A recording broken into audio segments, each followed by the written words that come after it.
dhana nzima ya maandamano haijawahi kuwa dhana sahihi katika kubadilisha ama kuboresha. Narudia tena, maandamano hayajawahi kuwa njia sahihi ya kuboresha maisha ya watu katika nchi yoyote ile duniani. Maandamano yamethibitisha kwamba ni moja katika njia mbovu zaidi ambazo amezibuni mwanadamu za kutaka mabadiliko.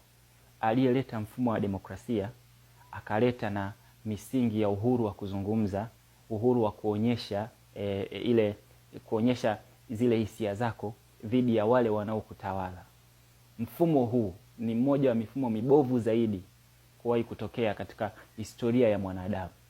Kwa sababu gani? Kwa sababu baada ya maandamano hakuna kitu bora ambacho kinatokea isipokuwa kibaya zaidi ya kile kilichotokea. Mifano halisi iko wazi. Libya walikuwa wanapata kila kitu. Unalipiwa umeme, unalipiwa maji, unasoma bure, ukiumwa unatibiwa bure, sijui ukitaka kuoa unapewa sapoti ya serikali. Lakini bado hawakuridhika, wakamtoa Gaddafi. Leo hii kila kitu ni gharama, kila kitu, hakuna kitu cha bure. Lakini pia wanatawaliwa na jeshi, wala hakuna uhuru wa kiraia ambao wale raia walitoka kuandamana. Sudani, watu walikuwa hawamtaki Bashir, wanataka demokrasia, serikali ya kiraia, si demokrasia, watu wakaandamana kwa sababu ya mkate. Mpaka dakika hii tunaongea, jeshi limeshikilia ile nchi na halijaliachia.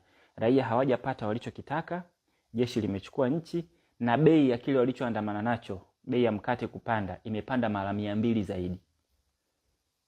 Hiyo ni nchi ya pili. Nchi ya tatu, angalieni Mali, angalieni Niger, angalieni Chad, angalieni Burkina Faso, angalieni Misri, angalieni Syria. Hizi ni nchi zote ambazo zinatawaliwa na majenerali. Mfano mzuri ni Misri. Angalieni Misri.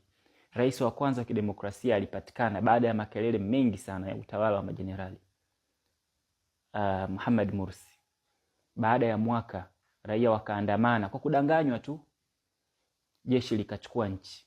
Abdel Fattah al-Sisi mpaka leo anaongoza ile nchi, na hakuna ndoto za raia kuja kutawala ile nchi kwa misingi aliyojiwekea baada ya kuwa amebadilisha katiba. Sasa kuna watu wanakuja wanasema, ona Burkina Faso, Traore imechukua nchi. Na swali linakuja kujiuliza hapa, Traore ni mwanajeshi, anatawala ile nchi kijeshi. Raia wa Tanzania wanapigania nini? Huduma bora za kijamii, ndio maana wanamuona yule ni wa mfano, ama wanapigania demokrasia? Kama unapigania huduma bora za kijamii, njia yake si maandamano, sababu baada ya maandamano huduma zinakuwa mbovu zaidi. Na kama unapigania demokrasia, basi Traore si sifa, si kigezo, kwa sababu yule ni mwanajeshi. Sasa unapigania nini?